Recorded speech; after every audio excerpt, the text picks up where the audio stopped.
கடன் இஎம்ஐ பணக்காரனை ஏழையாகவும் ஆக்கும், சொந்தக்காரனை பகையாளியாகவும் ஆக்கும், நண்பனை துரோகியாகவும் ஆக்கும், ஃபேமிலியை விரோதியாக கூட ஆக்கும்.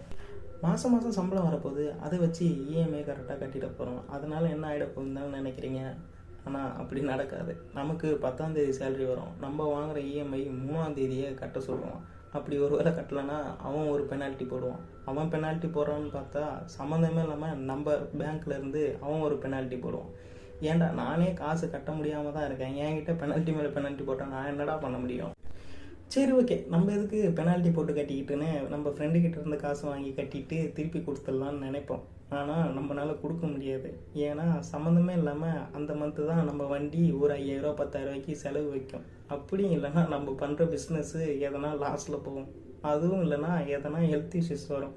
இது எதுவுமே இல்லாமல் இருந்துச்சுன்னா நேற்று வரைக்கும் நம்ம பார்த்துட்டு இருந்திருப்போம், நம்ம சொந்தக்கார பொண்ணு சின்ன பொண்ணாக தான் இருந்திருக்கும். ஆனால் திடீர்னு வயசுக்கு வந்துருச்சு கல்யாணம் அப்படின்னு சொல்லுவாங்க.